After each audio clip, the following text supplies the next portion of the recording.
تفتكر ليه احنا بنحب النكد؟ عشان حلوة مش هتجيب ريتش زيها زي اللي قبلها. النكد بقى مسيطر علينا في كل حاجة في حياتنا. المشكلة إن كل حاجة حواليك بتساعدك في كده، سواء ضغوط سياسية، حروب، اقتصاد، مشاكل، مستقبل أنت مش عارف رايح على فين.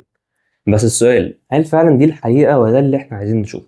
علماء النفس اكتشفوا حاجة اسمها نيجاتيفيتي بايس أو الانحياز للسلبية، وده باختصار معناها إن مخك بيميل أكتر للشعور بالظلم والكآبة أكتر من الحاجة الحلوة.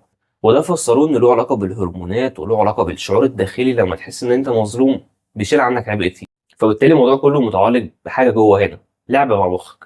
تعالى أفهمك أكتر. كوباية القهوة لو مملية كلها صدقني مش هتشربها، هتكون مرة جدا. أنت كل اللي أنت محتاجه منها بس إن يكون نصها هو المليان.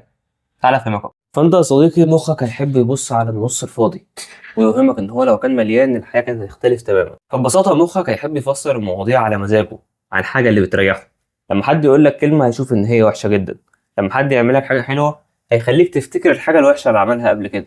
مش بس كده، ده لو انت قاعد فاضي هيبدا يرجع لك ذكريات كتير فاتت ويخليك دايما زعلان. فانت هنا الموضوع في ايدك، اعتبر نفسك في تحدي مع مخك. مخك كل ما يفكرك بحاجه وحشه من شخص معين، حاول انت تفكره بموقف تاني كان كويس منه، او مثلا حد من صحابك او حد في الشارع او اي حاجه من الضغوط اللي حواليك بدات تحصل. حاول انت تفسرها بطريقه مختلفه. بمعنى اصح، اضحك على نفسك واعمل عبيط. احنا مهما عشنا هنعيش 60 80 100 200 سنه، خلينا نعيشهم مبسوطين. خلينا نبص للنص المليان، واعمل فولو واستنى حاجات تانية كتير.